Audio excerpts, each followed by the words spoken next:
Hello, and welcome to Breakdown with Tim and Anne. I am your co-host, Anne Stott. And I am your co-host, Tim McCarthy. Hi, Tim. Hi, Anne. It's so good to see you. So good to see you too.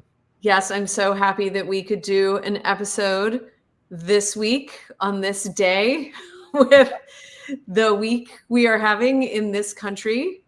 Yes, September 12th of 2025.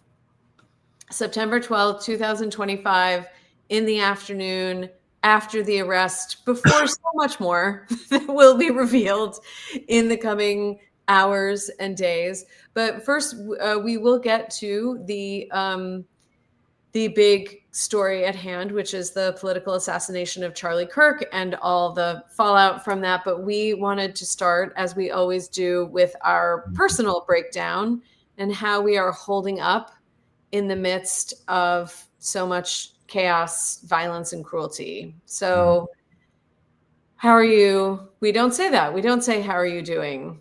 Where are you? Where are you today, Tim? Yeah. Well, in the last episode, we spent a lot of time, too much time, probably talking about my workplace. But I will say that I had enormous anxiety about going back to school, which is not normally my thing. I'm usually I'm like a little kid going to school for the first time on the first day of school, even at 54, where I get really excited and I spruce myself up and take pictures, and it's a whole thing. And I'm 4 again. And this year I did not have that. I was not in that frame of mind, although I did take a cute picture, and I did summon whatever I could to get ready. But I'm at the end of my first week, which feels like a year. My first week of classes. I have 1 week under my belt with these 2 new classes and a new cohort of students. And I'm feeling really relieved. I will say, I realize how important teaching is to me and how much I love teaching and how much I love my students and how much I love learning together. That's really important to me, and it does feed my soul. So I'm feeling fed, nourished, this right now, actually. But there is a very different spirit and energy this year than there has been in the past. And there's a kind of anxiety, which is clear. I wouldn't quite call it a simmering anxiety because it's bubbling for sure. And all of us feel it in different ways. And then especially my international students who have managed to get here just against a lot of odds. But then there's this subdued seriousness of purpose, and not subdued in a undetectable way, but subdued in a sort of measured, let's get to work way. And they're doing the reading, they're engaged, they're not complaining. All of the kind of frenzy and fanfare of the beginning of the semester feels kind of absent. It's almost like we skipped that and got right to work. And I'm okay with that because there's work to do. And my students are really remarkable. They're diverse and they're queer, and there are tons of students of color, international students who are who want to grow, and they're leaning into uncomfortable conversations and topics they might never have studied. And it's just it reminds me that we can still do this. And in this time, I needed that. So I'm all right this week. I'm okay. I'm not feeling super well. You can probably hear it in my voice. I think I caught your cold. Hopefully not as bad as you suffered through it. But overall, I'm okay, and I'm trying to focus on the stuff that makes me feel okay. So that's kind of where I am. Not quite a breakdown.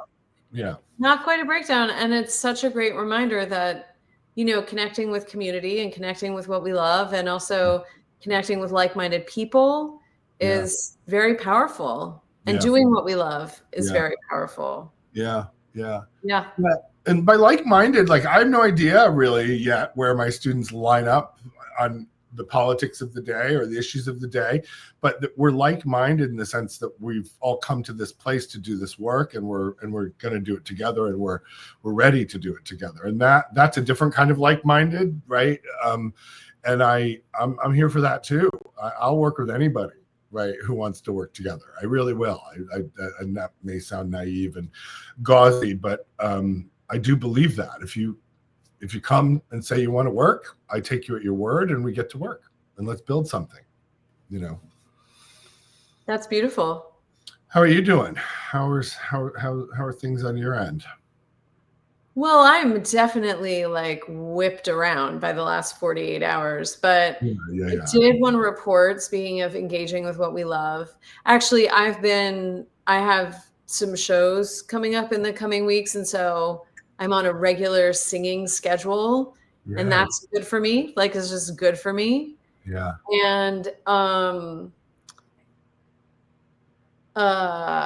And I got a last minute invitation from family to go see Brandi Carlile at Red Rocks. Oh, wow. So Red Rocks is this storied venue built into the Rocky Mountains. I had never been. My brother and his family live in Colorado. And we went on Sunday night to see Brandi Carlile, and had the full moon rising behind the stage. Oh my God. It was epic. It was epic. That sounds amazing. And just a really beautiful night of community and creativity. And it's always interesting to me, like, I have this ongoing internal dialogue about how I should be spending my time, especially as our country is in such peril. And, you know, in my core, like at my deepest beliefs, I know that like all creativity is good and like helps heal the world and, you know, shares something. And then when there's this much cruelty and there's this much chaos and so many people suffering, it kind of like, it destabilizes me, right? As we've talked about so many times. And it destabilizes this belief of mine that like sharing music, in my case, is like a healing, important thing, no matter what is going on, right? And so to go see Brandi Carlile, who, you know, has become more political over the years, but whose work she has a few very pointed songs, and then mostly her work is very personal. Like, to be reminded, like, oh, right, like I got healed. Everybody got a shot of something that makes them feel good and strong and more together and more at peace. And she got the messages in there, you know. It was just like for some reason I need that reminder from the outside to kind of, you know, I have some part of me saying like I should be in the street every day, you know, and it's like I really am still learning, like, that's not all of my activism. Like, my activism comes in these other forms. And so it was a great, fun, beautiful, rockin' night. And it like helped kind of, you know, recalibrate me a little bit. Yeah. I love that. Yeah. I love Brandi Carlile as well. I'm not as, she's a relatively new person in my life in terms of someone I really admire and follow, and I love her music and I love her collaborations, the sort of duets that she does and the collaborations that she does, not just obviously with the band that she plays with, but these other sometimes intergenerational collaborations that I really love with her. But she seems like such a decent human. Like, she just radiates a kind of warmth and decency and kindness and like love that I really admire. I don't know. Anyway, I don't know. I don't even know. Maybe she's faking the funk, but well, you would have really loved this night then, because her whole family was there. Oh, wow. Like, her wife and her 2 kids were there. And then I don't know how much you know of her story, but really she's a band with these 2 guys. They're twins, Phil and Tim Hensroth. They're just called the Twins. One plays guitar, one plays bass. And they came up together. Like, she was playing around solo in the Northwest in the early 90s. And they were doing a duo thing. And she went to them and said, if you play with me, I'll get us a record deal within a year. And then she did. And they've been a band ever since. They all live on the same land. Like, it's a compound. Like, they have their own houses and stuff, but they all live on the same land. One of the twins married one of her sisters. Like, it is family, and they've Oh, stayed wow. family through 30 years of music business, which is impressive, right? Wow. Like, Yeah. yeah, Especially like they think are. about some of the families in the music industry, not families I want to be part of. Yeah, that sounds lovely.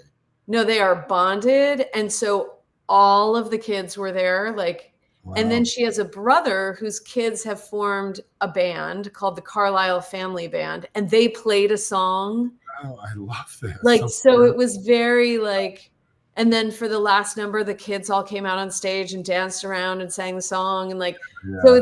it's very, she talks a lot about the connections and how when she and the twins started making music together, like, they were like, yeah, we knew the music was good, but really the friendship was so great.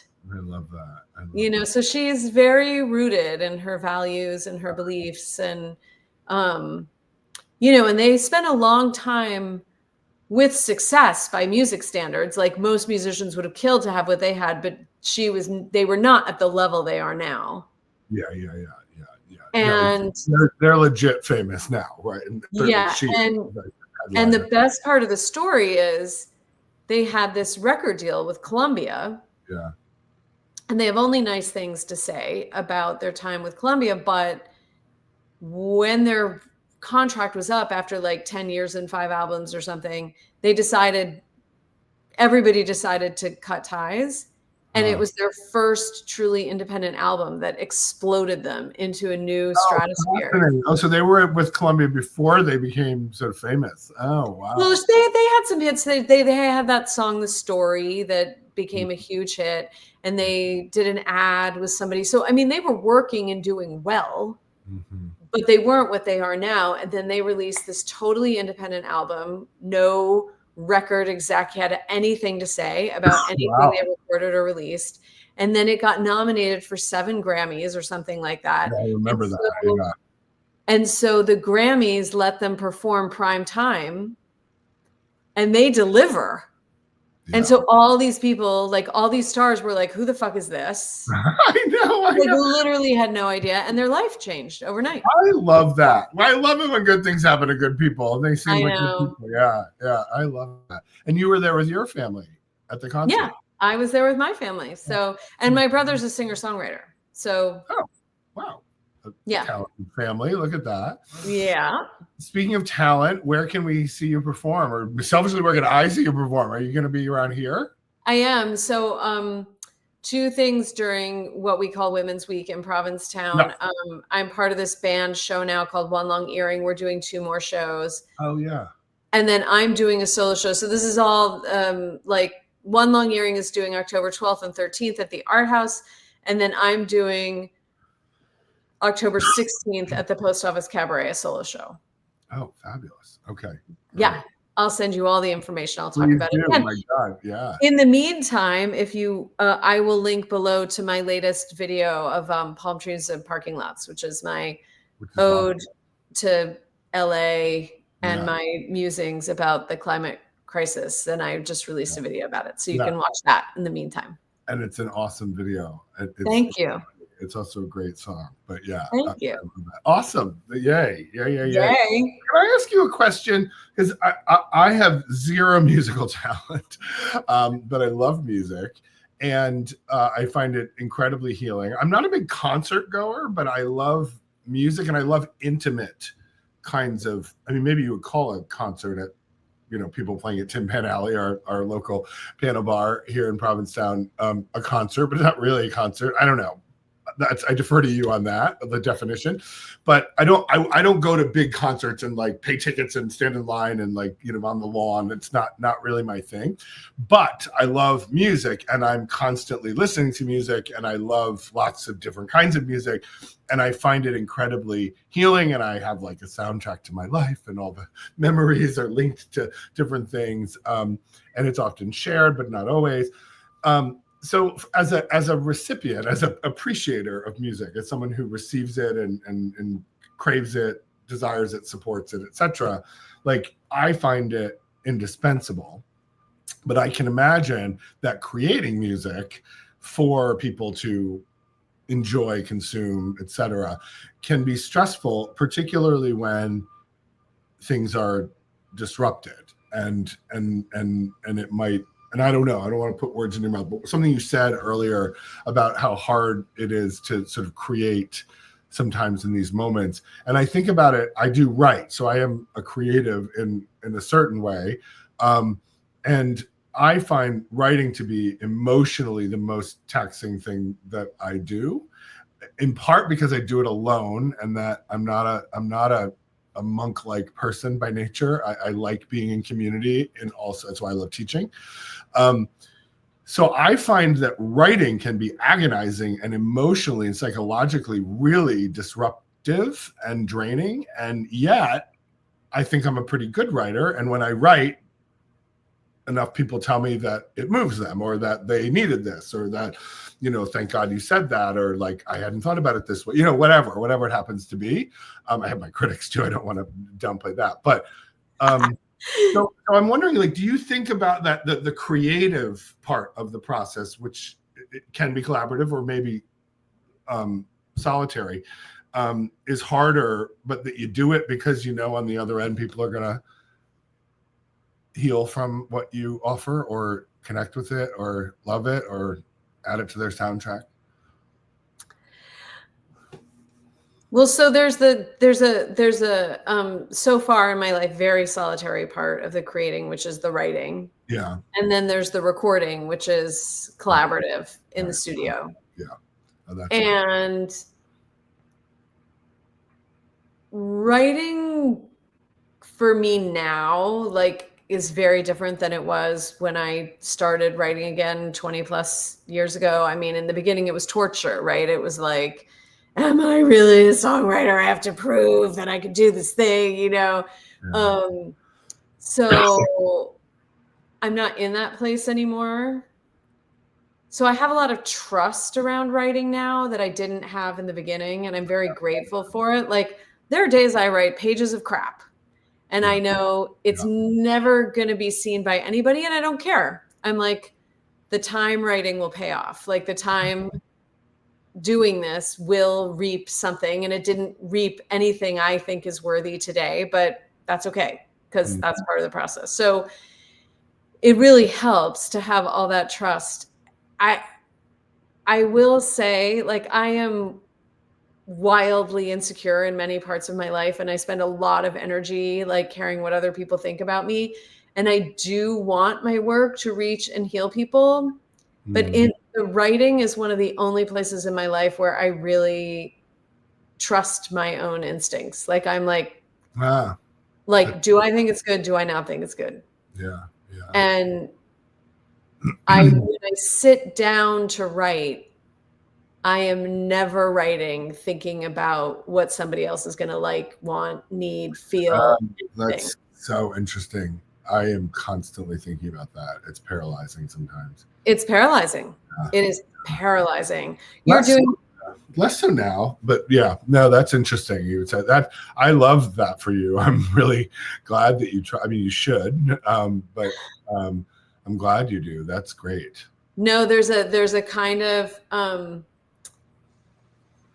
it's interesting. I heard people have such mixed feelings about him now, but I heard Bono say once, like, we absolutely wanted to be huge, and we knew we would be huge, and we didn't make a single musical decision based on that. Right. And I'm 54. I don't know if I'm going to be huge, but you're huge. But I don't, even though I still have a desire to reach many people, I don't make my musical decisions based on that. Yeah, that's interesting. And my albums reflect that. They're eclectic. You can't put all the songs in one category.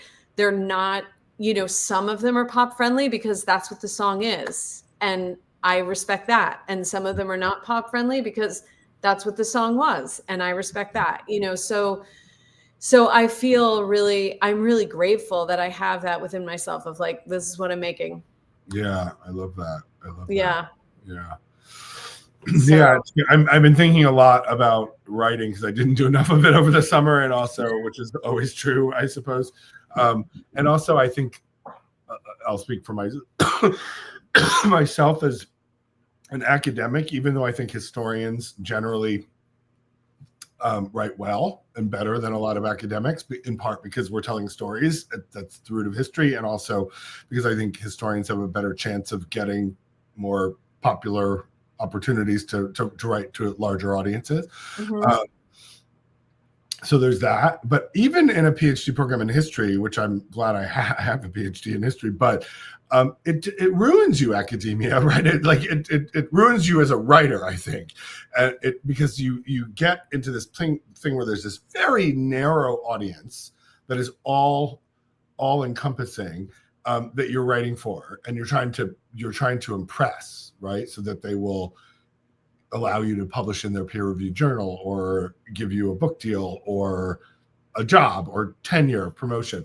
And you spend so much of your time on that. And it's like, literally it's like 25 people. And it's like, how did these people that I don't even know, like, come to take up so much energy in my life? Like I lie awake at night because some professor from some fucking school might be the second reader on my journal article submission. And I'm like, that's a nightmare. And usually it's blind peer review, so I'm never going to know who those people are. And it's like, okay, like that. And it sort of ruins you. And so now I'm like, oh my God, if I write I've freed myself of that, because I do like writing for broader audiences. And most of my stuff now is in that vein. But I still am like, oh my God, if I publish this in The Nation, or I publish this in a literary magazine, or I God forbid I give it as a speech and never publish it, are the academics going to think I'm dumb or that I sold out? They're still in my fucking head. And I'm just like, whoo, Lord, and I wish I could get to a point where I was like, you know what, I'm writing this for me. And I've gotten better at that over the years, but I am not free of that at all. But the reward after you publish something and someone says, even like long after the fact, someone says, this really moved me, or like, I've reread this multiple times since I first encountered it. The other day, I had a student who I'm doing a project with, who like brought up this article that I published like 15 years ago in this journal on how academics sort of write history, and it's called Why I Write, and it's a kind of memoir essay. I published it a very long time ago, and this student, like a current student of mine, like invoked it the other day in conversation and was like, oh, I keep this by me because every once in a while I'll reread it. And I was just like, wait, what? And I thought like this student and I have just met each other this year. And I'm like, oh, this student knew me 15 years ago in a way, right? And that, like, I was so moved by it, first of all, that anybody read it, but that someone like kept it, right? Or like went back to it, and like that really moves me. Like that was worth the agony of writing that piece, because I do remember that. And I do remember that I missed the deadline, and that like the editor was mad at me, and like, all the things, right? And yeah, I do remember that.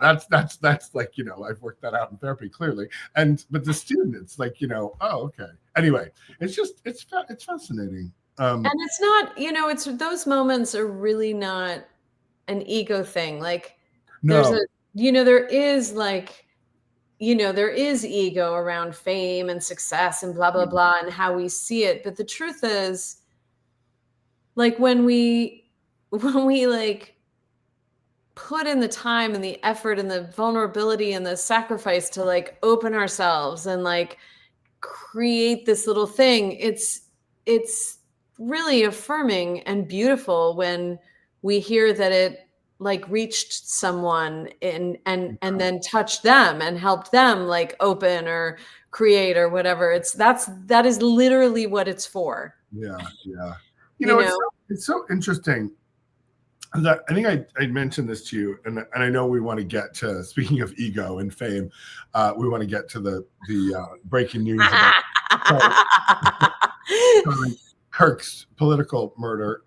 So this is gonna be an awkward segue, but I want to just set it up. But you can do it, Tim. If anybody can do it, I have faith in you. All right, we're gonna build a bridge. I'm actually really excited about this segue right now. From music to murder. So we a number of weeks ago, right at the end of the summer, when I just gotten back, I was taking the ferry home we had a big faculty retreat, and I was taking the ferry home, and the faculty retreat was fine and whatever, but it meant that like the year's starting, we're like back to business, and so I'm on the ferry, and I had a drink on the ferry, and I was reading Andrea Gibson's book of poems, Pansy, which I'll bring back in later on. And I realized that my friend Cherie Dunwell, who I love, who is a dear friend and a majestic talent, vocally and otherwise, and also one of the kindest humans on the planet. She won the Norton Award for her performance in Next to Normal at the Central Square Theater last year. And she's done lots of different stuff, but she hasn't had her big Broadway break, right? And the thing, and she has a really interesting autobiography and narrative and career and filled with a lot of the stuff we've been talking about. But anyway, I thought I had missed her last show with Mike Flanagan, our other dear friend, the brilliant jazz musician. And they often play together on Wednesday nights at Tin Pan Alley. And whenever I can, I go there because they're musically genius, but they're just like souls, like kindred spirits. And I just love them. So I happened to be checking Facebook, and it said, Cherie's last night is Wednesday, blah, blah, blah. And I was like, oh my God. And so I'm on the ferry, and I think it was on the ferry that I realized that they were performing. I thought I'd missed her because I thought it was the Wednesday before. And I'd been out of town. Anyway, long story less long, I get off the ferry, I go right to Tin Pan Alley. I text CJ, I'm like, I'm going to Tin Pan Alley. He had some kind of planning board meeting or something. I don't know. But I went, and there was one seat at the bar, and I saw them, and I like lit up, and I walked in. They had already started playing, and she was doing a Whitney Houston set. And of course, I am like the world's biggest Whitney Houston fan. And Cherie knows that, of course, but did not know I was coming in. And they were just doing it. They were just doing Whitney. And I was so moved by it. And then, and I hugged her and it was great. And this is wonderful. And I buried the lead, but Cherie has just been cast in the Broadway national tour for Hell's Kitchen, the Alicia Keys musical. And she found out that she got the audition when she was staying with us this summer. And she had been called back because she had already auditioned and didn't get it. And then she got called back. But she found out at our house when she was staying with us over the summer during one of these Wednesdays when she was playing with Mike and at Tin Pan Alley. So all of it is amazing. So she's doing her last show at Tin Pan Alley before she goes to Broadway for her big break. And so it was just like, you can tell, my spirit was like lifted. It was one of those things like, you don't know you need this, and you didn't know it was possible, but it just manifests, and the whole thing was beautiful. And she just belted it out for however many hours she was singing, and you could just tell she was filled with emotion. And her last song, she like broke down, and then people stood on standing ovation. Tin Pan was just such an intimate place. It was lovely, lovely, lovely. So I'm feeling all the feels. Everybody's feeling all the feels. And then while she's closing out, in walks my former student, Leah Rees-Dennis, and Chris Heller, her best friend, and they're the next set. And these are former students of mine from Harvard that I taught many years ago, that I've known for many years. And they now live in Provincetown, or they spend time here. And Leah and Chris were going to be the next set after Mike and Cherie. So I ended up spending like 5.5 hours at that bar. It, like, unbeknownst to me, that I like had the evening of music. And when I tell you, I floated home. Floated home. And all of them are just beautiful genius musicians, could not be more superb human beings. And the combination of that and all of this, and it was, oh my God, what I needed. Yeah. Right. And that's the thing. And I hope I have told all of them. I'm telling them now, to all 4 of them, what they did for me and for so many other people that night. And anyway, it was just a reminder that art can absolutely heal, and it surprises you in that way, I think. It really does. Yeah. It really does. Yeah.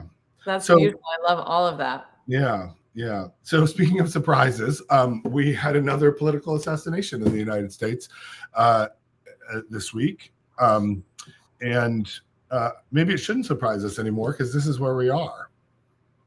And, as you know, my my summer started with a political assassination. My former student Melissa Hortman and her husband murdered in cold blood in their home in the middle of the night by someone impersonating a police officer.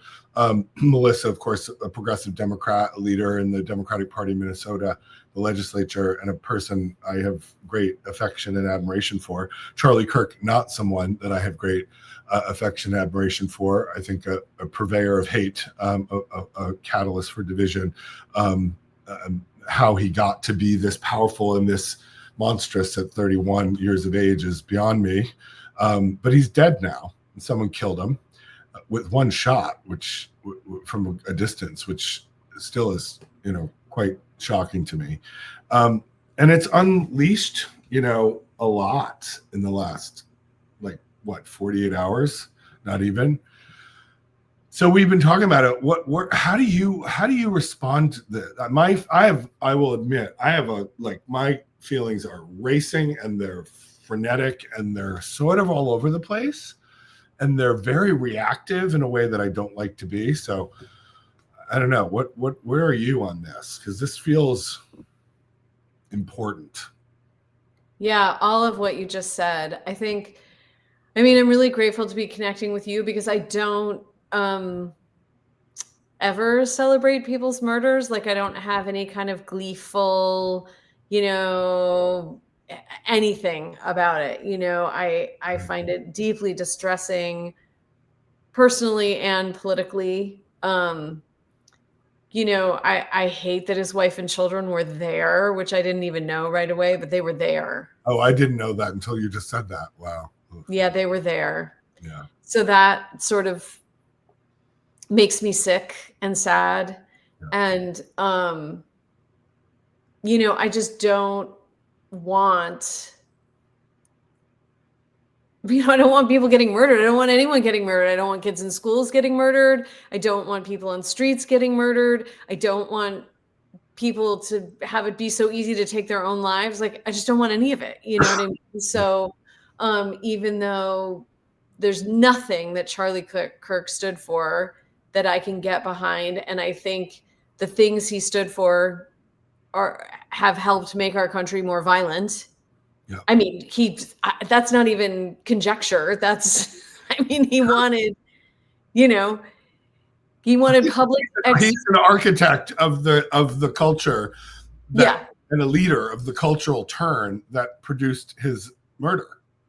And I am relieved to find out that on the surface, his killer is not a lefty, and that may or may not thwart some of the reaction coming from the right. But I too have all this fast and furious inside me. And then there's the fast and furious, in the rhetoric from every direction. And I just find it not all, I find so much of it problematic. And I feel like I'm walking a tightrope trying to find the space that feels grounded and correct for me within all this rhetoric flying around. And I'll just, we have the right, including the president of the country, attacking the left before we had any idea who this person was. President Trump talking about the lunatic radical left, Laura Loomer talking about how we have to use every power of government to stop the left, and every single person who has anything to say about this should be imprisoned. And when she was asked about Melissa Hortman and the political assassinations in Minnesota, was enraged that anyone could talk about that at all, right? Yeah. Then we have people on the right, I think, betraying Charlie Kirk's legacy in his death by trying to water down what he stood for. Let's at least all be honest about what this guy stood for. Hateful, racist, misogynist, anti-trans, homophobic bigot. But even if you don't use those labels, right? Those are our labels, right? But even if you're on the right and you know that he wanted, a very rigid, closed definition of what an American was, and he wanted to shut down anyone who wasn't that, purify the country. Why would you water that down now? That's what you loved him for. Right. And now you're trying to change who he was justify something. I don't know what. And then you have the centrist Democrats. I mean, 3 pieces in the New York Times talking about how he practiced the right kind of politics. He was a champion for free speech. And I just need to say, I went on TikTok with this last night. Just because you like arguing with people who disagree with you does not mean you're a champion of free speech. No, he sits in basically a throne under a tent surrounded by branded posters and things, throws things to the masses, and then goads lefties and liberals to get up to the mic and argue with him about immigration, trans rights, and abortion.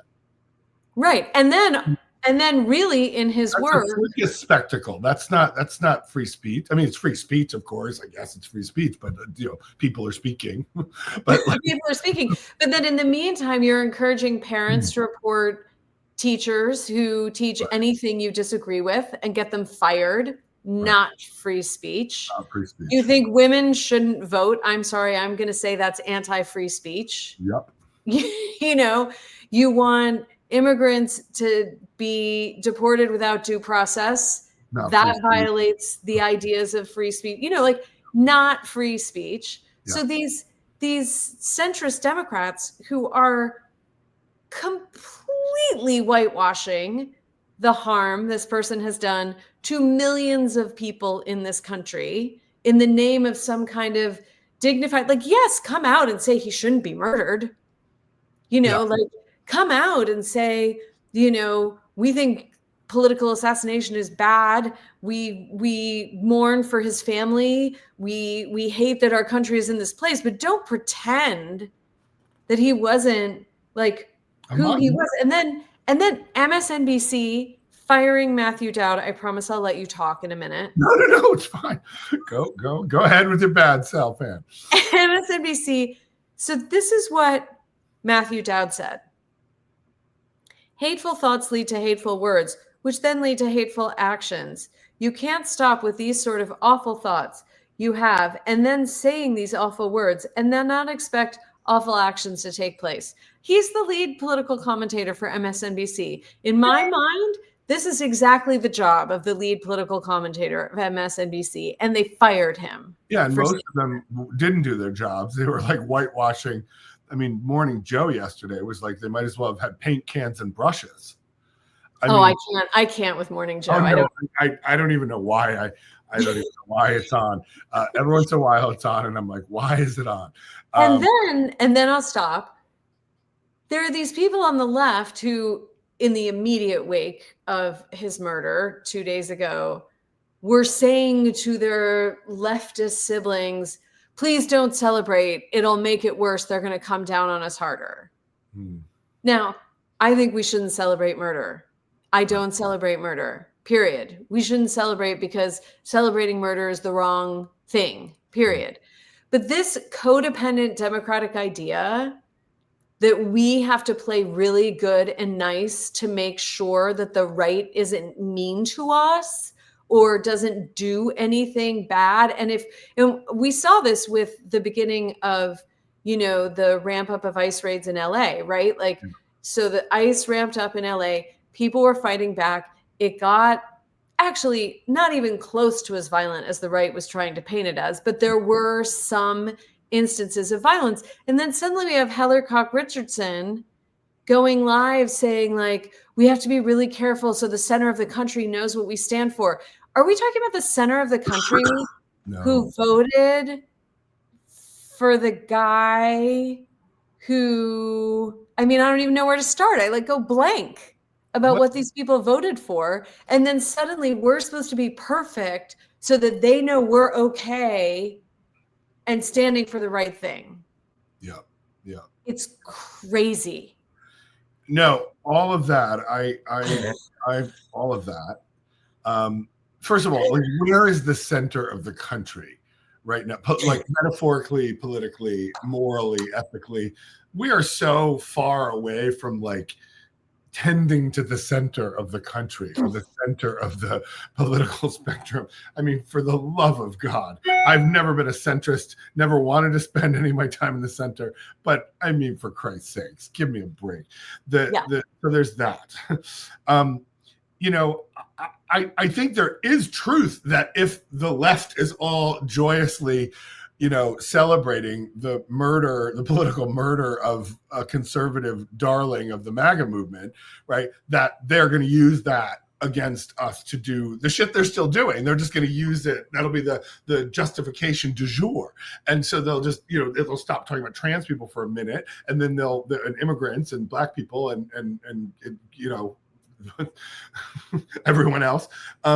And they'll see the left is celebrating, and it's like, and of course they have no shame. So they also celebrated Melissa's political murder, right? They celebrated Melissa's political murder. They celebrated Nancy Pelosi's husband getting bludgeoned nearly to death. The rape and abduction fantasy plan for Gretchen Whitmer.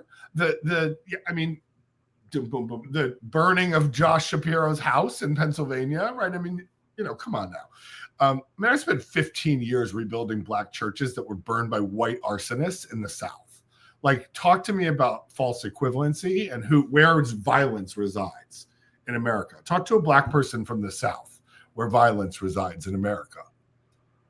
Well, and this has been going on. I mean, when you watch any footage from, the late 60s and early 70s when the Black Civil Rights Movement was happening, I mean, there's just this constant assault from white people on black people about how they were fomenting violence. And it's like, oh, you know what? It just feels violent to you white people because you're not going to have as much control and power as you used to have. And that feels the institutions that you control. Yeah, because Ruby Bridges was a threat to the nation. I mean, come on. Anyway, we go down. His birthday road. It was like I know, and she's a heroic figure, full of grace that I will never have. But there are also some other. So I agree with all of you on that, and there is some truth to the fact that the right will exploit our celebration if the celebration exists of Charlie Kirk. That said, there was so much less kind of immediate kind of glee or smiling schadenfreude or voicing of vengeance on the left and the liberal left than there was on the center right. Sorry.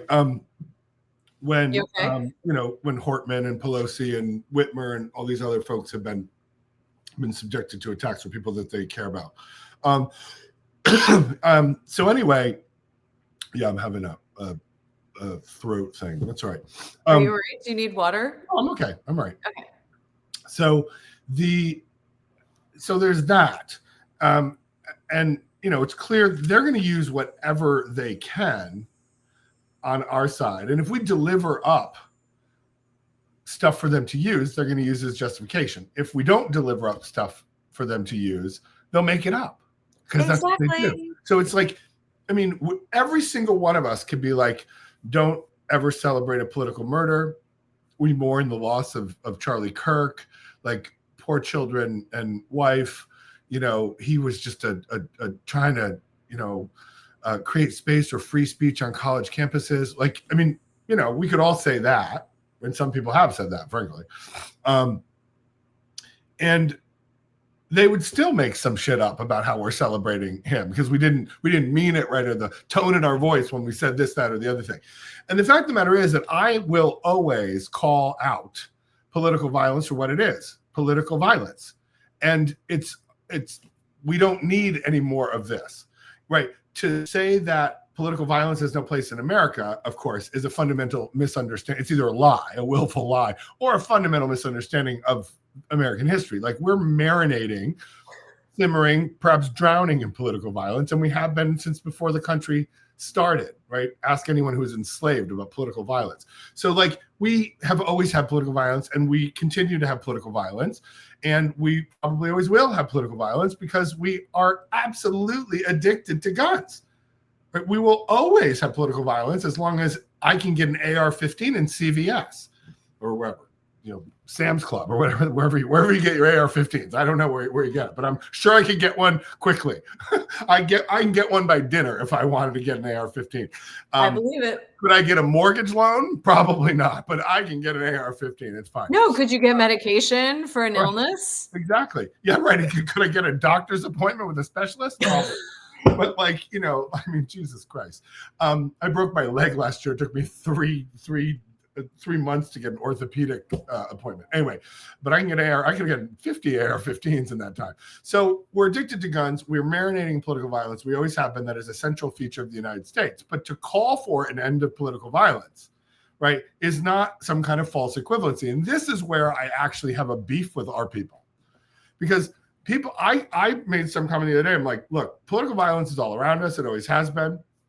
It feels like we've taken or we are taking a very bad turn. The combination of the divisions and the polarization and the affective disgust with which we regard each other, our inability to have any reasoned conversation, to respect each other, listen to each other, be curious about each other, sit with each other, right? Stay at the same table when we're having disagreements. I mean, we're losing a lot in our culture, and we have to acknowledge that. And the left plays a role in that. And I'm just going to call that out because that is true.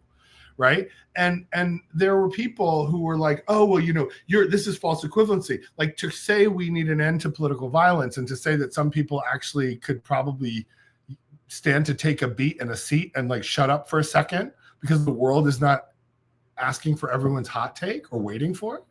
Right. Like, maybe not everyone has to have a hot take on Charlie Kirk. Here we are with our hot takes, but at least we're 48 hours in. People were saying stuff immediately. And then they're like, oh, well, you're mourning Charlie Kirk. You're not calling Charlie Kirk out. I've spent my entire life calling people like Charlie Kirk out and having them call me out and put me on lists that only foment resentment and denigration against me, that lead to hate mail and sometimes lead to death threats, right? Like, and I'm on a college campus every day, right? So like, don't talk to me about like, I'm not mourning Charlie Kirk. I think Charlie Kirk represented a monstrous reality in the United States. And he was an elevated and celebrated spokesperson who created the culture that led to his murder. That's what I think about Charlie Kirk. But do I want to see my friends who I otherwise really deeply respect, people for whom I do have admiration and affection, laughing about his dying, being like, oh, he said this about this group and so he deserved to die, and like, yay, political violence when some right-wing MAGA guy is assassinated? Like, I look at that and I'm like, I'm losing respect for you because you're losing part of your humanity in all of that. And this is where I think social media does us no favors, because it gives us a platform and it encourages us to say shit before we're ready to say shit. Mm-hmm. And there was a lot of that going around too. I actually got out of several group text conversations with literally my husband and two of my best friends the other day. I was like, I'm out of here, guys. I'll talk to you later.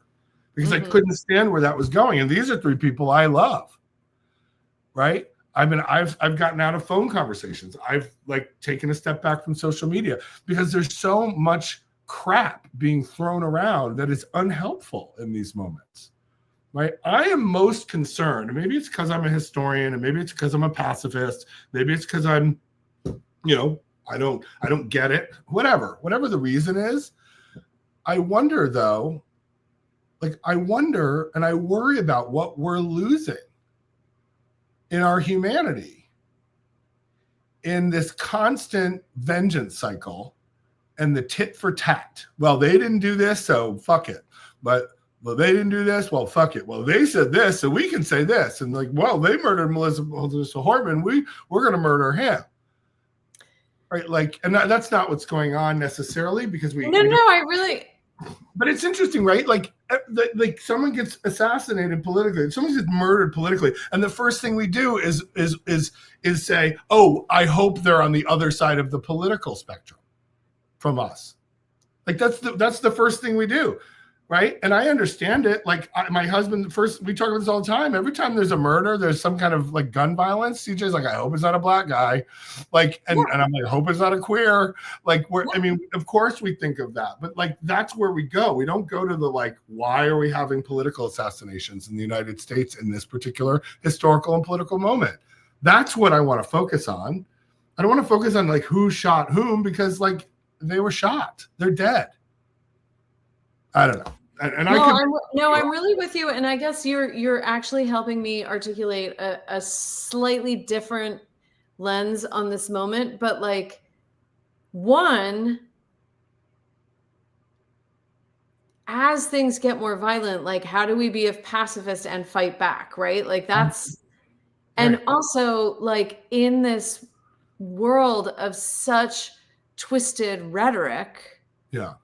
I mean, I don't want to be saying, oh, but we have to remember Charlie Kirk, blah, blah, blah. And oh, but we have to remember, I want to be saying, oh my God, someone was murdered. And what I feel is happening is that, you know, the Trumps and the Laura Loomers like come on so fast and so hard that we have to remember the context, right? We have to remember the whole picture. But then you're in the tit for tat, right? Like then you're in the like, and the tit for tat is poisonous. It is toxic and it's never ending. And we're all participating in it in different ways. But we're all, I mean, most of my newsfeed the other day were people who I broadly share political opinions with or political analysis with. These are people who I'm, you know, generally in the same wheelhouse on political and moral issues. And I mean, the number of people that were like gleeful and like smiling and schadenfreude, and they're like, well, he said this, so blah, blah, blah. And I'm just like, yeah, what are we becoming? That is my preoccupation right now. And the answer to that is not good. We have taken a dangerous turn and we are in a dangerous place. And we are headed in a more dangerous direction. And that is super clear to me. And so I think, you know, back when Trump came back into power, someone said, well, what do you think is going to happen? And I was like, I'm a historian, not a prophet. But one thing I know is that people are going to die who don't need to die. And that has been absolutely true. And if you were to ask me right now, like what's going to happen, we're just going to have more of these political assassinations, and it's going to happen on the left and the right. And there are going to be lots of different kinds of shooters and different kinds of reasons. Right. But we're going to see this. I mean, we haven't even talked about the dude who killed the health insurance executive, right? That was a political murder. Every school shooting is a political murder.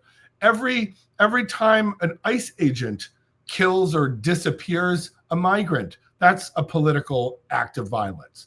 Every time women are denied health care or reproductive freedom, that's political violence, right?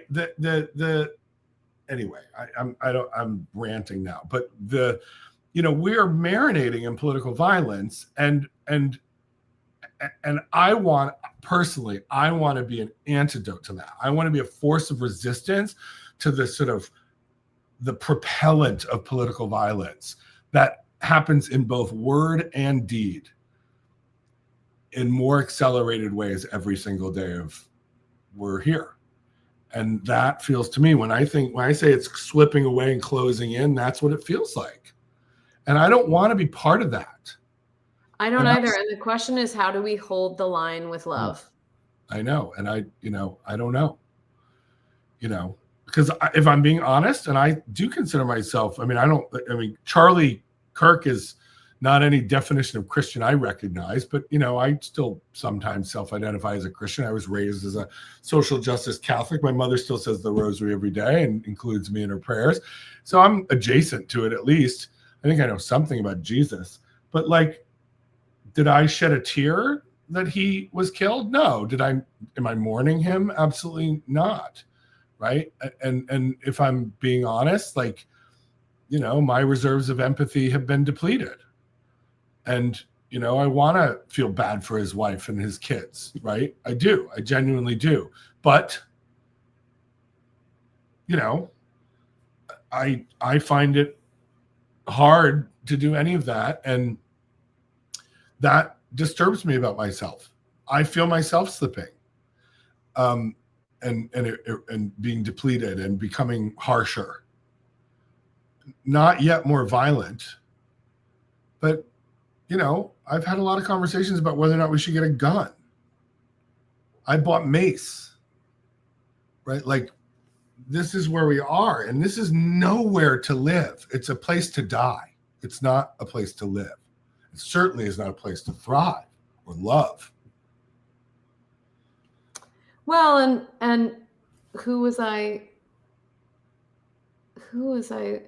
Somebody I was listening to online the other day was saying, when we erode all this trust in our institutions and this trust in each other, then the only option is like a charismatic dictator who, Right. is going to make it all better. So he is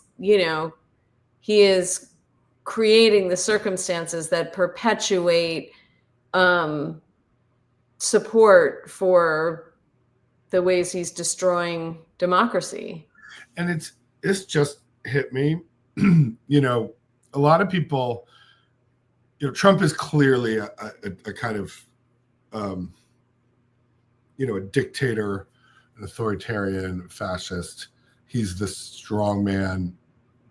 Was it Durkheim who said the charismatic leader, right? Which would include someone like Martin Luther King too. But Trump, I think, certainly is a charismatic leader, and he's a cult figure. He's a cult leader, right? And a lot of the conversation about Trump is like, oh, he's not well, and like, eventually he'll die, and and that'll be an interesting day, right? See where people line up that day.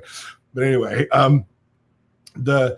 but one of the things that I've been in conversation with people about, like, who replaces Trump? Who's the heir apparent? And it's not as mediocre, middling, toxic sons, those Eric and Don Jr., who are just like so pathetic, in my opinion. It's not JD Vance, because he's kind of pathetic too. He's smart, and he's managed to figure out how to get at least this far. But like, no one really likes JD Vance, right? No one likes the Trump kids. Well, he doesn't have any charismatic hold. None of them replaced Trump. Charlie Kirk could have replaced Trump. And it's interesting because I've always said that if Trump dies, I don't want him to die in such a fashion that makes him a martyr. Right. You said that. You've heard me say that. I've said it on here. Because I think that's a disaster. That's a disaster. Then he becomes larger than life and death. And that is not a good thing for the country or the future. But Charlie Kirk is someone, he's wildly popular, right? As you can see in his death.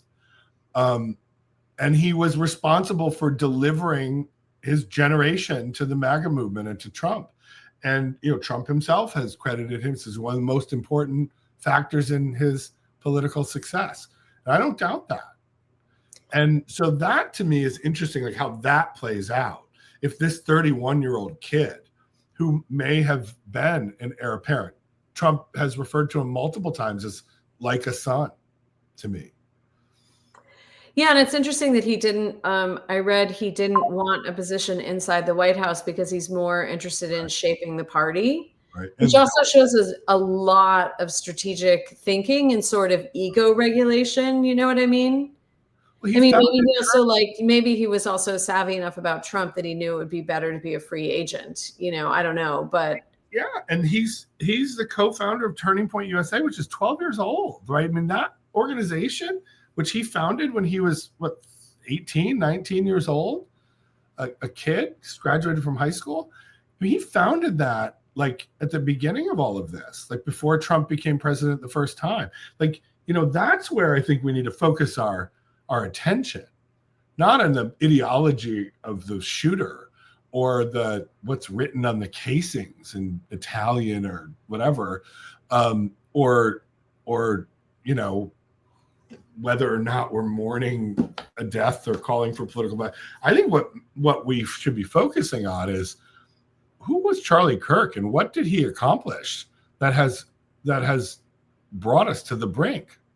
Because he played a role. He had an impact. He leaves a legacy, right? And and what he's created includes the bullet that took his life. Yeah, absolutely. Absolutely. And it is very hard to have those deeper conversations in our current climate. And, with all this rhetoric flying around, some of which is just, an outcome of our internet culture, and some of which is, this twisted, disingenuous, strategic rhetoric from the right. Yeah. And also, just for the record, because I have to say it, like Ezra Klein, Charlie Kirk was not doing politics just like you. And was it the Boston Globe today? The editorial board writes, like, we need more Charlie Kirks. Are you kidding me? That's how you meet the moment? They said that? Yeah, yeah. Oh, my God. No, I mean, this is someone... Yeah, the Boston Globe opinion. The solution to the political violence that killed conservative activist Charlie Kirk on Wednesday is more people like Charlie Kirk. The literal title says, we need more Charlie Kirks. So they said Ezra Klein, who said he did politics just like me, hold my beer, we got you. These are New York Times, and I like Ezra Klein. I think Ezra Klein is very gifted, very talented, very smart, very thorough, very good interviewer. I'll give him his props. But are you kidding me? Ezra, come on now. And then the Boston Globe this morning, we need more Charlie Kirks is the headline of the Boston Globe editorial board piece. Well, isn't the Globe owned by the Times now? Everything's owned by the same person. I mean, who knows? I mean, yes, I'm probably. I don't follow that because I figure one person's going to own everything eventually, and then they'll send out a memo. I mean, by that point, we'll all be in the camp. So I mean, it doesn't. I'll be in a chain gang somewhere, like, Oh my God. I mean, this is where I go, and I'm losing my mind. I started out by talking about how much I love teaching, and now we've induced my breakdown. Well, we made you have a breakdown instead of making you feel better. I started out in such a good place, and now I'm like, oh. The New York Times sold the Globe in 2013. Okay, yeah. They had bought it in 93. They no longer own it. I was gonna say, I knew they did at one point. I didn't know. Anyway. I just don't understand. If you're Ezra Klein, we're talking about someone who supported an insurrection and the false narrative around an election that led to so much political division. Like that alone, like that's it. Like there is no, you know what I mean? Like there's nothing else. Like he supported people breaking in to the Capitol. I don't know. Was he there that day? I don't know. And then all the violence that happened, like it's like, sorry, that's it. It's over. Yeah. There's nothing else. Yeah. I mean, this is part of the problem, right? With these people who have to like constantly, I say this as someone who wrote a biweekly column for 3 years earlier in my life. This is the problem with people who have to like write all the time. Like these columnists, like these regular contributors or editorial writers, opinion writers for these major newspapers end up saying either the same thing over and over and over again. I mean, how many times have we heard Tom Friedman talk about the same shit, and David Brooks and Ross Douthat, and even Maureen Dowd, who I, from time to time I liked at one point, even Michelle Goldberg, who I think is very talented, right? These are, and then like Ezra Klein, it's like, oh, I got to write a piece, so I'm going to and this dude just got murdered. So like, let me say something that's going to be provocative. And it's like, or not. Like why would you do this? And for something I'm not going to let him off the hook for that. I get what you're saying, but I don't think in this moment, like he had something dramatic, new, pressing, right, prescient to everything that is happening in our country to write about, and he chose this milquetoast, honestly, in my opinion, dangerous opinion. I agree. I agree. So Ross, I forget how to say his last name. Ross Douthat, another former student of mine, Ross Douthat. Went the same route, even worse in a way, sort of humanizing, and he was actually a fun guy. I know the beer. I can have a beer with him. Oh my Lord Jesus! Though the Onion, funnily, it's not unrelated to the point we're making now. The headline in the Onion today is, I think, in response to Ezra Klein's piece, says New York Times announces new columnist will contribute nothing to society 3 times a week.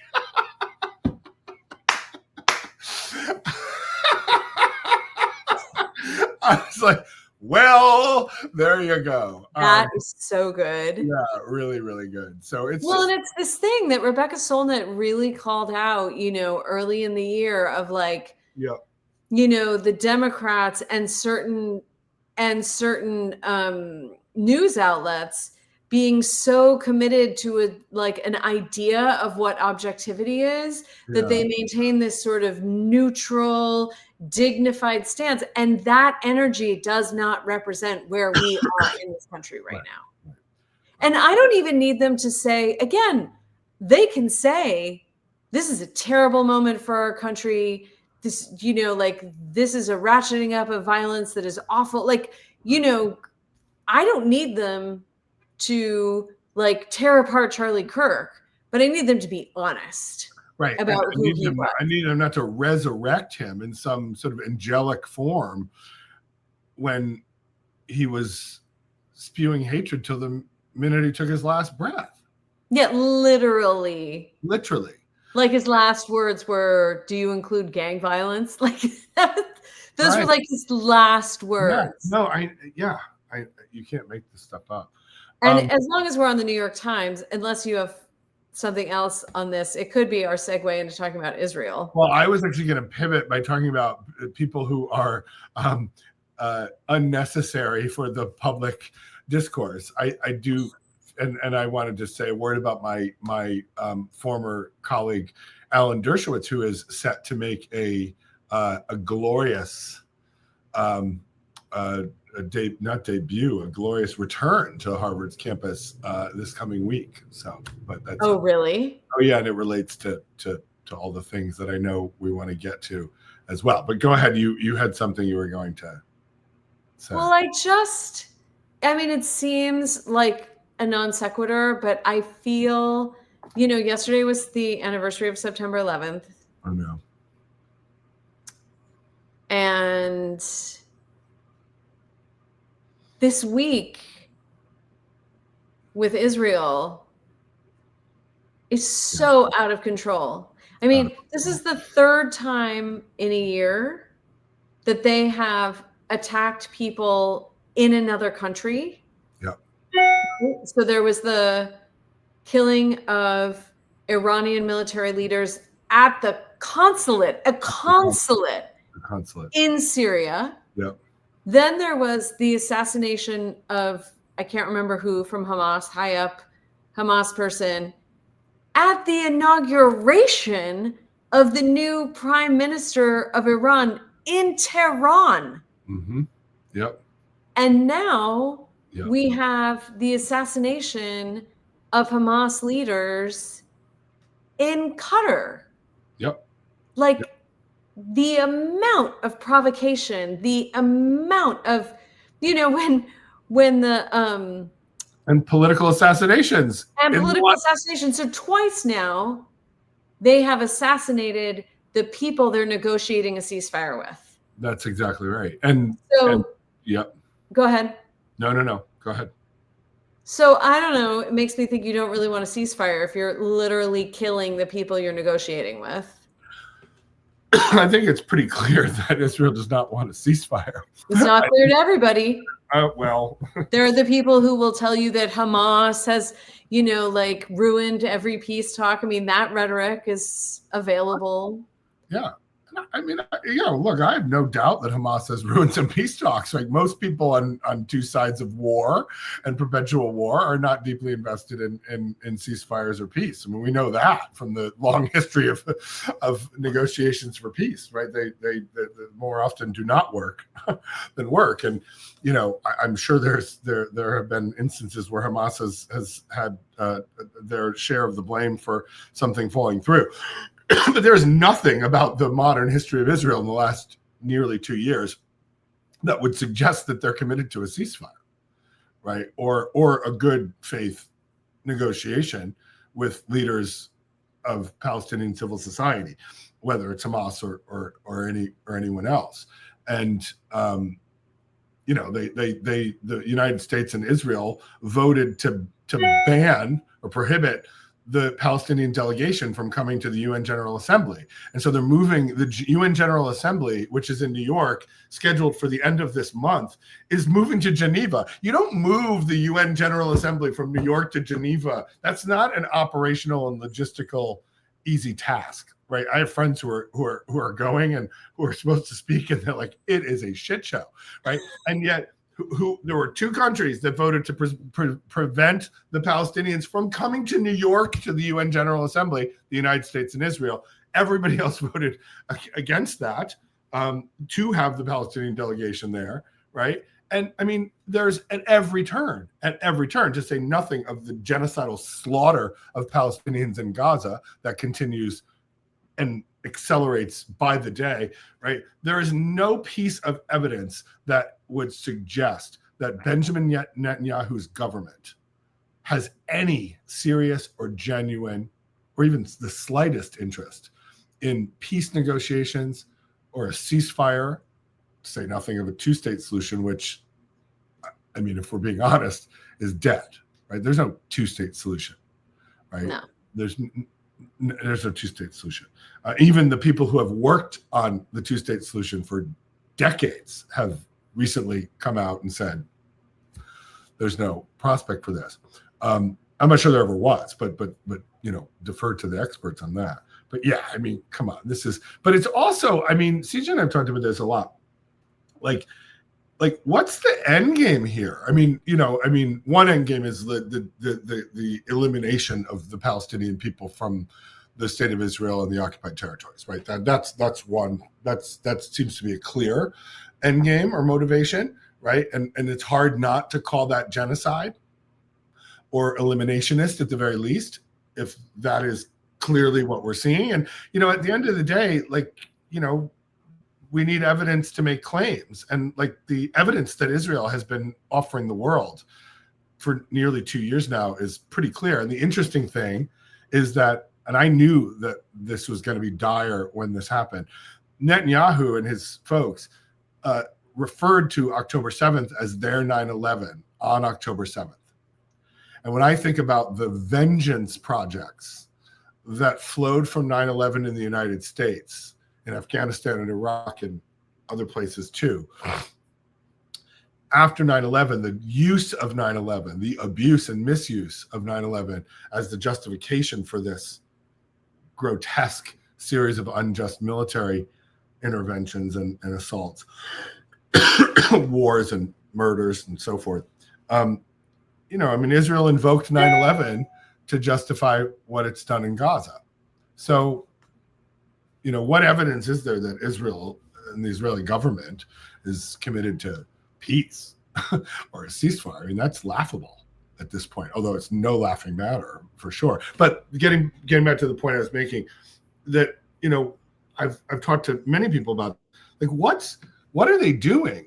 How do they think that the attacks, the violence enacted in other countries, right, on political leaders in other political jurisdictions and sovereign nations is going to end well I know the Israeli government and the Israeli people, many of whom are very opposed, I should say, and we need to be clear, to what Netanyahu is doing and his government are doing, right? And it really does bring up this point, which I haven't thought about that much, but I've heard people talk about, like, why are the Arab countries staying out of this so completely? Fascinating. I don't know the answer to that question. I have thought about it nonstop, not just in the last 2 years, but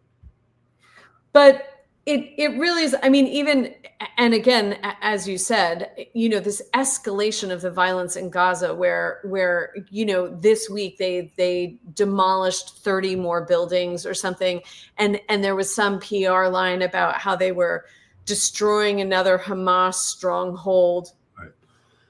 You know, like, how many Hamas strongholds are there in this 2-mile strip of land? Like, it's just not possible anymore. Like, it's insane. And it really is where, in a way, the US and Israel are great allies, because this, you know, what we say and what we do are two different things. And so often especially in the Middle East, what the US has said and what the US has done have been two different things. And we have never, as a country in the US, been a shining light for democracy and freedom for the people. We have been a country that has exploited the resources of the region to feed our own voracious appetite for fuel. And we have worked with whoever will give us the best price. And we wrap it up in a flag-bearing freedom fiction. And we wrap it up in a flag-bearing freedom fiction, which, you know, might be part of why we got attacked. For instance. Yeah, but you're not allowed to say that. Not that anybody in that region in particular takes us seriously anymore at our word is shocking. And I've come to feel the same way about the Netanyahu government and the Israeli military. Yeah. It's like, you know, really? You expect us to take you at your word, to trust your word, and to support your actions in this moment? It's grotesque, you know, and I don't care. I mean, they will, it's like getting back to our conversation earlier, if we don't celebrate Charlie Kirk's murder, which we're not doing for the record, they'll say we're celebrating Charlie Kirk's murder. They're just going to make up a lie about us. And it's the same thing in war, right? You can always say it's like weapons of mass destruction. There's weapons of mass destruction. So we have to go to Iraq now, right? There were no weapons of mass destruction. The United States invented the nuclear bomb. Like, we are the architects of the weapon of mass destruction. And we're the only country that's fucking used it. Yeah, and when did we become the last word, and who gets the moral arbiters of weapons of mass destruction? Well, we would know, wouldn't we? So, like, you know, there's that lie, and then there's and you know, and the Israeli government does the same thing. It's like, oh, that hospital, that was a Hamas stronghold, so we had to kill the Palestinian children. Like, everything is Hamas. Right? I mean, you can't even say, I mean, on my campus, I couldn't get up and say, I mean, I have, but you can't get up and say, you know what, Palestinians deserve to be free. I would be labeled an anti-Semite by saying that. And then the next thing would be like, but what about Hamas? It's like it's just, and I am no fan of Hamas. I am not Hamas. I understand why Hamas exists, but I am never going to defend Hamas. I'm never going to sort of, you know, welcome them with open arms, right?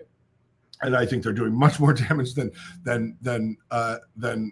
good, and to Israelis and to their own people, right? Anyway, I have lots to learn about the region, but that aside, right? You cannot justify a genocide by invoking the boogeyman of Hamas. No. You can't. No. I mean, you can, because they are. And we've seen examples of this as well in other examples of genocide and projects of ethnic cleansing and elimination before. I mean, this is what happens, right? You dehumanize, and then you exaggerate. And it's from this playbook. It's like, these people are animals, and they're coming for your wives and your kids and your country and your freedom and your whatever. So we have to kill them. And we can kill them because they're not really human. They're right. And the truth is, they're coming for you. And so let's go to war and then get everybody to rally behind that, because you've convinced them that those people aren't human, or they're less than human, and that they are a threat to your humanity and your existence in your life. I mean, it's that basic. It's not that much more complicated than that. It was the same thing in Ireland. It was the same thing in Rwanda. It was the same thing in Germany. It was the same thing, and it's becoming the same thing in Israel and Palestine. It's the same thing in U.S. and Iraq and Afghanistan, right? And the truth is, Israel got away with it for a very long time, decades. Right. Over half a century, because of the collective racism of, you know, Western Europe and the United States, you know, so everybody was just like, oh yeah, they're terrorists. Mm-hmm. Yeah. And the people ruling may or may not have thought of them as terrorists, but they wanted the oil. And so, you know, this new political reality where there's any pushback at all is still a shock to many, many people who believe like some fundamental lies about Right. the reality. I mean, there's a woman, I don't know how I came to follow her on Instagram, and at some point last year, she was like, you have to understand, Israel is a democracy, just like the United States. Right. It's like, I know. Right. And what does that mean? And okay, yes, and this well, yeah, but I mean, can we, I mean, honestly, to what extent can we safely call ourselves a democracy in certain moments? But can we really call Israel a democracy, a selective democracy? I say, if you call yourself a democracy, and you can call yourself a democracy while you are denying people equal citizenship and the right to vote and have a voice in democratic elections and governance and outcomes, right? You can call that democracy, right? But you also need to understand that we're going to call you out, right, for your selective definition of democracy. Right. And that's what has to happen. And, the fact of the matter is that, I understand, back to the Western racism, right? I understand why Jewish people, right, who were slaughtered in a genocide during World War II would want a homeland and would want some place to go that was safe and might not want to be around anybody else other than themselves. Like, I can understand that. I can absolutely understand that, right? And I understand why those bonds of affection and devotion and solidarity and all of that, and even nationalism, are so fierce and so strong, right? And there are real enemies, and there is real anti-Semitism, and there has been a historical precedent of this. Yes. And when you decide that you are going to fashion a political project and a national political project that restricts citizenship to the chosen people, and then discriminates anyone else who does not fall within the social construction of the chosen people, that is the definition of citizenship for the Jewish nation, that then you've crossed over, and you have set yourself up for people to criticize you, which is not anti-Semitic, right? It is a justifiable criticism for the denial of citizenship, humanity, and rights to people who live within your geographic national boundaries that you're discriminating against, and now you're slaughtering, right? And I mean, I went on this delegation to Israel and Palestine in 2011, and people asked me when I came back, what was it like? And the first thing I said to everybody when I came back was, you can't unsee what you see. And I remember when I was flying over, I was in a debate with one of the members of the delegation about whether or not apartheid was the right language to be using. And I was like, it can't be that bad, because I'd never been there, right? I'd read about it, I'd never been there, right? And certainly the narrative we get in the United States is not one that robustly represents Palestinian voices. Let's just put it there. And I had been active in the anti-apartheid student solidarity movement in South Africa, for South Africa. So I was like, and I'm uneasy with borrowing terms like apartheid or segregation or slavery or these kinds of things, and just like transferring them from one context to another, historically or otherwise. Like that, I want us to be more thoughtful about the language we use and the context that we put them in. And so I was like having that debate, which was like probably literally above 30,000 feet. It was like up in the air on a plane. And then I got there, and like 2 days later, I was like, oh my God, like this is segregation, and this is indeed apartheid. Like you're on a road, and then all of a sudden you're not on a road. You have access to water, and all of a sudden you don't have access to water. There's literally this thing, and then there's a wall, and then there's another thing, right? And even within the occupied territories, right? I mean, I remember going to a village where one of the Palestinian peace activists had been killed by an IDF officer, and they had a peaceful kind of demonstration every Friday. And we were there on a Friday, and we were there in the morning, and we were in the living room of the mother of the person who had been killed. So she was telling the story, and then that noon was when the weekly demonstration was to take place. And I remember really wanting to stay and be in solidarity, but also knowing that would be a disaster if the United States delegation, who the United States didn't know that we were there, something went awry and one of us got shot or something got arrested or something, and that became an international scandal, right? That would be a nightmare. And plus, like, we didn't know the context, and so we had, it wasn't, we shouldn't have stayed and been there. That would have been irresponsible solidarity. And so we left, and they got us these taxis, and the taxis, there were 16 of us in the delegation. There were 4 taxis with 4 people. And so we drove out in a kind of caravan. And as we were driving out, we looked up, and there were these huge tanks, Israeli Defense Force tanks, that were on the outskirts of the village, that were filling the tanks in the tanks with skunked water.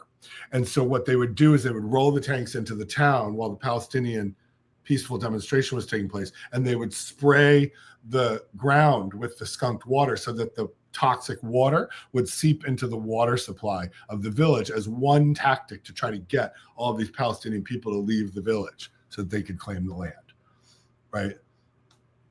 You can't unsee what you see. And, so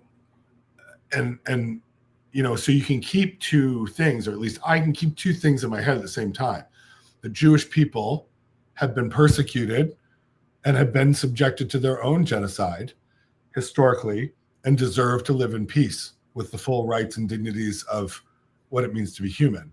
Absolutely. And without condition or clarification. But when a country constructs itself around a Jewish identity that is superior to all other identities, calls itself the homeland of the chosen people, and then actively, for its entire history since 1948, discriminates and dehumanizes populations of people who are Palestinian, right? You now have state power and a homeland that you are using to use your power to discriminate against people who you're trying to push out of their homeland too. Yeah. And that is a human rights abuse, and it's turning into genocide. And the world is watching and noticing and changing. And so that's what accountability looks like when you have power. And I would say that about anybody in power. I would say that if we had a queer land and a whole bunch of queers were in charge, and we were discriminating against everybody who wasn't queer, and then we went to war against the people who weren't queer, I would hope that I would hold us to account too. I would hope so. I'm struck by what you brought up before about, I'm not cynical about humanity, but it is very that, you were talking about feeling my language, your heart getting hardened a little bit. And my heart has gotten hardened a little bit watching so much destruction in Gaza be justified, talked away, celebrated. Talk about celebrating violence. Oh my God.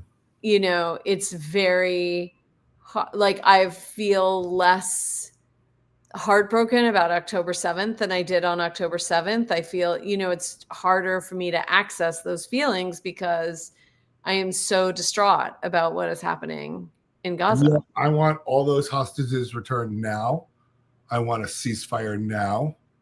I want Palestinians to stop being slaughtered now. And that's been true since October 8th. Yes. All of that. And I think we can keep all of that in our head and our heart at the same time. But fewer and fewer people are able to do that. And that's another sign that we're losing our humanity in this time. Yeah. And I think we just have to, it's work in this moment. And then there are the expressions of humanity. There are the Israelis who are trying to take food to Gaza. They are the Israelis who are protesting against everything that's happening. And there is, in the US, there have been some amazing stories this week of people, was it in Rochester, where ICE showed up to arrest some workers in a whole community came out and just stood their ground for 4 or 6 hours, and the two guys just stayed on the roof and Right. ICE left, you Yeah. know? And I So mean, there are these moments, like, I mean, in the United States, some of the most powerful voices for peace and against war and genocide have been Jewish voices for peace, have been Israeli voices for peace. We forget that half the country of Israel was in the streets protesting Netanyahu's government, the Netanyahu government's attempt to take over the courts the week before October 7th. the Right? week before October 7th.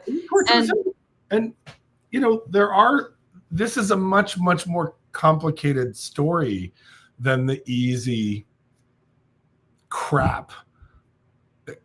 Well, and certainly in the US, where the press, the right-wing politicians, even the Democratic politicians, and then the universities want to paint this as, Jewish students aren't safe because of Arab protesters. And the truth is, a huge percentage of the people protesting right now for Palestinian rights are Jewish activists. That's right. I mean, the Jewish students are overrepresented among the peaceful protesters on our college campuses at Harvard and all across the country, right? And of course, Palestinian students as well. I want to make sure that they don't get erased from the center of the story too, because they've been incredibly brave and they're in much fewer numbers, right, on our campuses. And actually, Palestinian students and Arab and Muslim students report at least as much feeling of unsafety and attack and these kinds of things on college campuses, and that too is there, right? But the problem is that you throw around any word like anti-Semitism, right? And it's a word that is designed to shut down and to keep apart. And if saying that Palestinian people deserve not to die is anti-Semitic, then so be it. And if saying that Jewish people deserve not to die and that both is anti-Palestinian, then so be it. If that's where we are, if we're so trapped in that binary, which queer people, we don't like to spend time in binaries. True. If we're so trapped in that binary, then the only way to free ourselves is to say, call me whatever the fuck you want. I think people should be free. All people should be free. No one should die in a genocidal war. I can go to sleep at night and feel good about myself having said that, because that's what I believe. And that's how I've tried to live my life and will continue to live life that way. Right? Call me names all you want. Sticks and stones may break my bones, but names will never hurt me. I mean, they will, but at the end of the day, I'm still here. And a lot of Palestinians and too many Israelis and Jewish people are not. Well, I think on that note, holding everybody's humanity, holding complex, potentially opposing ideas, acknowledging deeper narratives would be a great way to come back to Andrea Gibson's poem. I was just going to say, so I have the third volume of poetry, Pansy by Andrea Gibson, and I screwed up. I flubbed the reference last week. I characterized it, but I didn't have the words, their words. So these are their words, and it's from the lead poem called Elbows. And I'll just read the section that made me put the book down. I'm literally 4 stanzas in, and I'm like, whew, that hit me. So here it is.